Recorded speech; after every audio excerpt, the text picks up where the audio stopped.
Thank you for checking out this episode of Human Trafficking Hater. Today's episode features an amazing human trafficking abolitionist. Her name is Anne Pollinchuk, and she has been fighting human trafficking for over a decade, and she has personally stood beside many women as they found their way out of the life.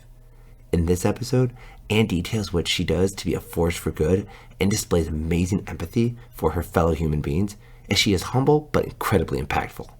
Make sure you watch this episode all the way through, because Anne explains what it is that she does that helps so many women, and it is simpler than you think. Also, she will tell you how buying a wedding dress can help you fight against human trafficking. Now, on with the episode. Okay, I am joined today by Anne Pollinchuk. She is the executive director for New Name Ministries.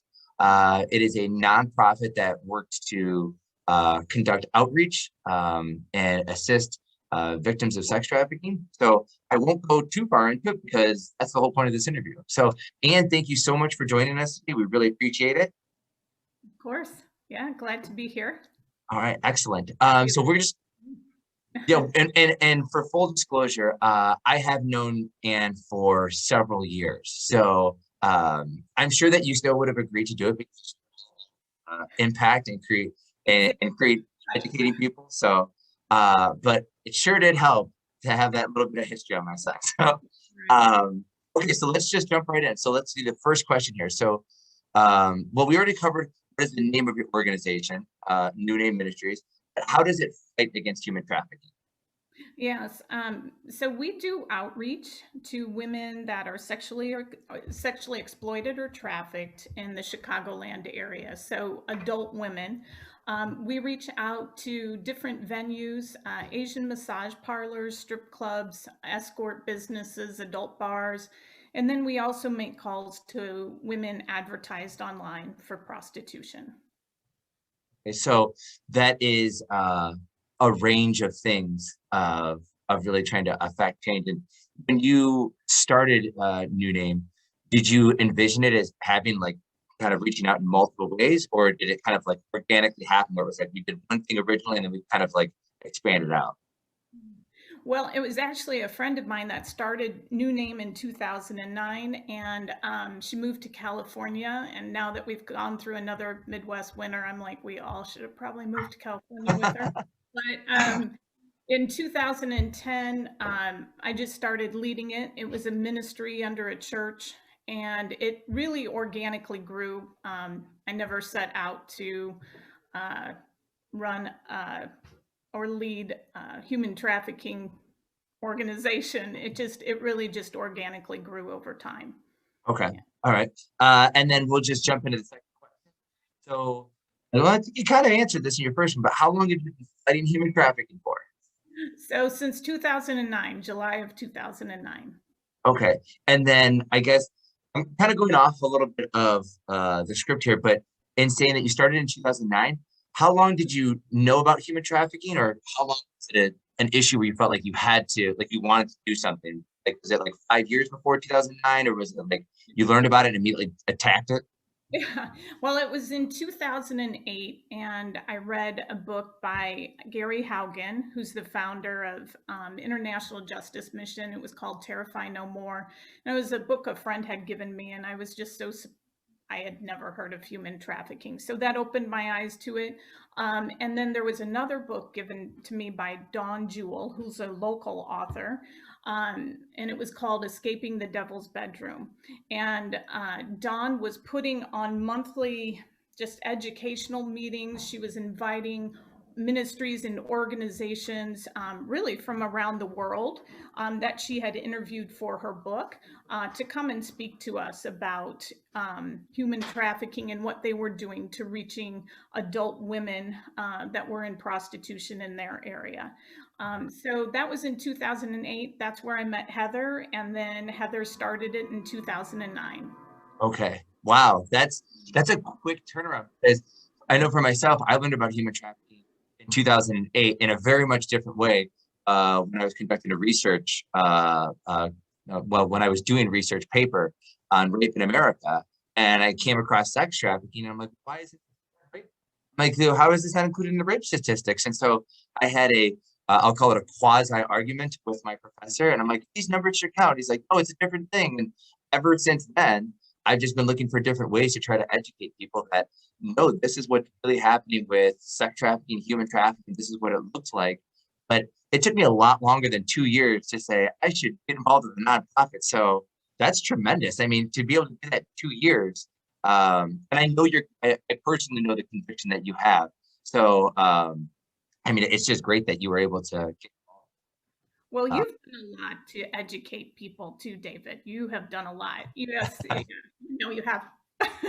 yeah, So, no, I, it's the awareness and just the passion that you have and you bring is really important in educating people because that's I where, yeah. hearing you say that and having it on video makes me want to post this even more on YouTube. I want everybody to see this. Okay, let's get to the next one here. So, what does New Name do differently than other organizations that makes it unique? I was trying to think of that. I don't know if we do differently, but we really do try to focus. Well, first of all, I think, our outreach, a lot of it is just a ministry of presence. We want women to know that are in the adult entertainment industry or are sex trafficked or exploited, that they have great value and worth.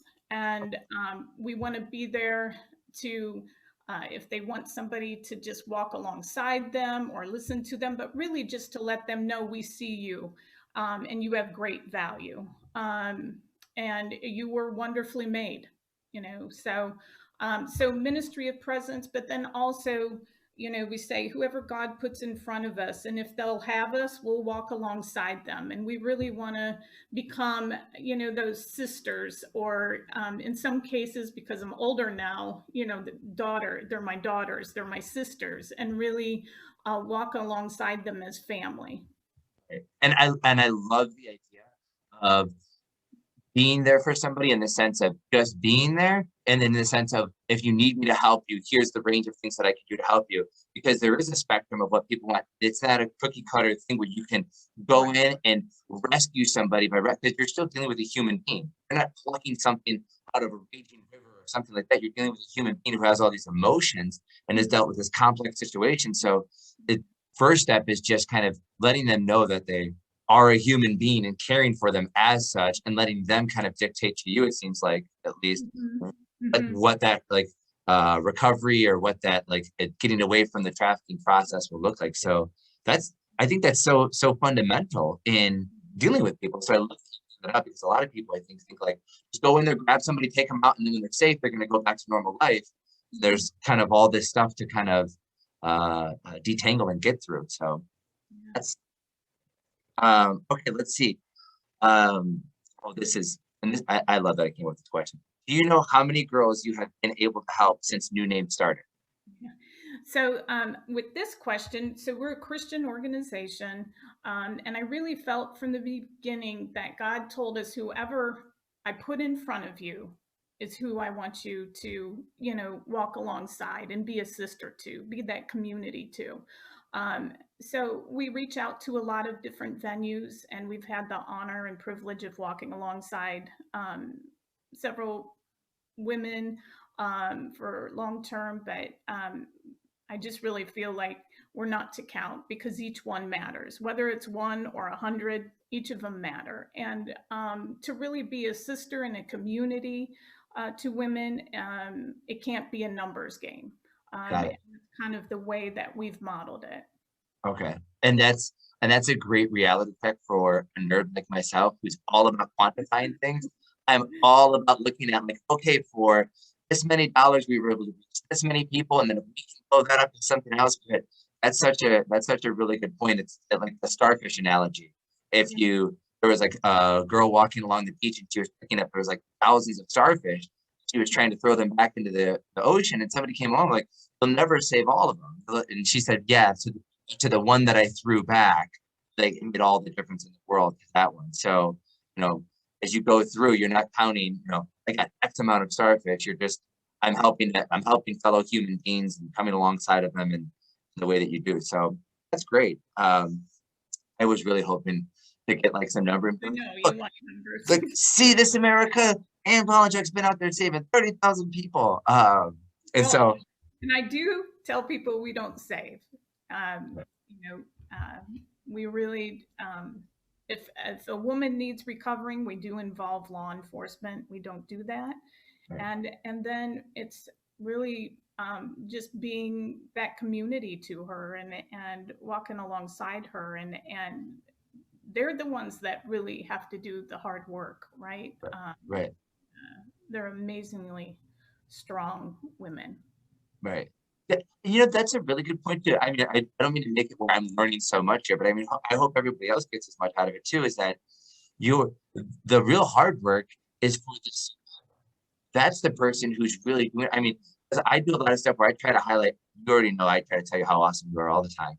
And you're very modest in saying no. I can see that you're shaking your head, but I think that's a really great point, is like the tremendous strength it takes for these people to to go through what they went through, and then to be able to still have hope that happiness can exist, while still having that be a part of their life. And I mean, as you know, the PTSD that goes along with is even more significant than it is for people that experience war. So, um, so yeah, that's an excellent point, and it really changes the paradigm and how it is that we look at somebody who is a survivor of human trafficking, as rather than looking at it as somebody who's been broken, somebody who's so resilient and strong that they can kind of be almost like say like a model for getting through other things in people's lives. Like if this person can be so strong to do this, so that's great. Um, let's see. So for anybody who's watching this, what do you want people who are watching to know about human trafficking? Well, I think I'd like them to know about just the amazing women um, that we've met and we've had the honor and privilege of walking alongside. Um, they are some of the most generous, compassionate, um, just warm, funny, strong, um, industrious. My husband even said, I have a friend that came out of the life that lives close to us, and he's like, okay, if like Armageddon hits, we're heading over there. She is the most industrious and resourceful woman I've ever known. And Right. so, just strong, industrious, resilient. Um, yeah, and their faith has played, out of them, faith has played that too. And so, yeah, just amazing women, just really amazing women and generous and kind. Yeah. Yeah, and I've only been exposed to, a minute amount of individuals who have survived being trafficked. I mean, compared to somebody like yourself, but I would say I would definitely echo those sentiments where it's very genuine people that have survived this, and because it does affect such a wide range, like it's only people that are in this suburb or only people in urban environments. So you get a wide range of people, and you kind of see that there's, it can affect anybody, but also anybody can survive it and be resilient. So that's really great. I love all the ways that you're presenting this, because even for myself, I've I've been affiliated and known about New Name and known about other places, but it's so great to kind of like peel back the layers a little bit and see what the real work is. And what the real work is just being there with somebody, telling people that they have value, letting them kind of, and again, I'm just kind of like going off what you're saying, letting them kind of show you the path that they need to, to be as resilient as they are. Yeah. And it's just, I think for a lot of people that would kind of be eye-opening for what they would think that what this would really look like. And I love that you also said that you're not saving people. I love that you're just being there to be with people. So, okay, so this is the last question that I have. In what ways can people help New Name to fight against human trafficking? I think, one of the big things for us, because we are a faith based organization, is prayer. Just we need that wisdom, discernment, and grace and love. We want to make sure these women know that they're loved and they have value, and then just that education's a big part of it. What you're doing to educate, it's a big part of it. And that you really never know who you run into at the store or in your class. You really don't know those that are survivors of sexual assault Right. or sex trafficking. And really just being kind to people and gracious with people and listening. Um, yeah, because the women we've had have come from all walks of life, Wow. all different education levels, except for they're all really smart, despite having education maybe through junior high. Um, really, all education levels, all different socioeconomic levels, all walks of life. So you really never know. And even I have leaders in my team that are survivors of sexual assault. We've had survivors of trafficking that have served with us too. Um, Amazing women, and you just don't know when you meet somebody. Right. So being kind and gracious and listening and giving the benefit of the doubt with people because you don't know all the things that might trigger them. Yeah. And that's a very honest and qualitative answer. Like there's a lot of merit in the things that you're saying there. And what I really like about it is I've been asking this for years to people who are affiliated with nonprofits, generally who are affiliated with nonprofits, but then just who are in the anti-trafficking field. And I'll ask, what can somebody do if they want to fight against human trafficking right now? And the first thing that people say is donate, and then they say volunteer. And what you did is you didn't even include those. And you talked about this very holistic approach of the type of person that you're going to be when you go out into the world, as you engage with people, have this different perspective, compassion. And so I think that again is just a really fundamental thing.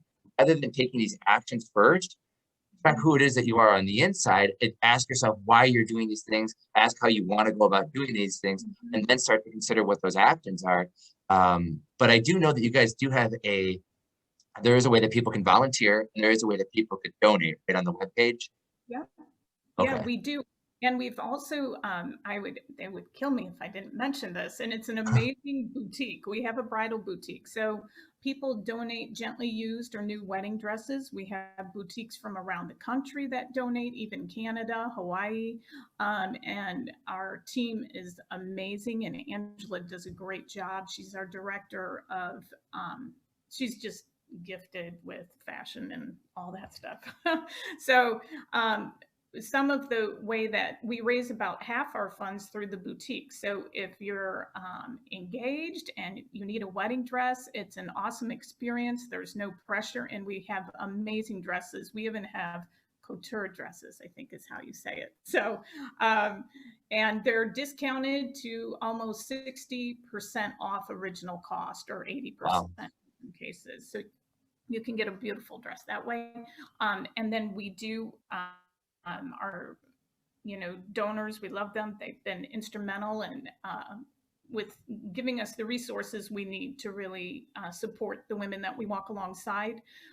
So that's a way. And volunteering, yeah, we'd love to talk to you about different ways you can volunteer within New Name. Right. And yeah, the best way is to follow our platform, and I usually am the one that gets back to them, and yeah, see if there's a way that you would like to serve with us. That would be Okay. great.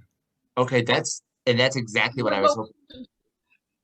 yeah, and we're local in Chicago. We decided at the beginning that we would just focus on Chicago and the surrounding suburbs. So the Chicagoland area is where we're at.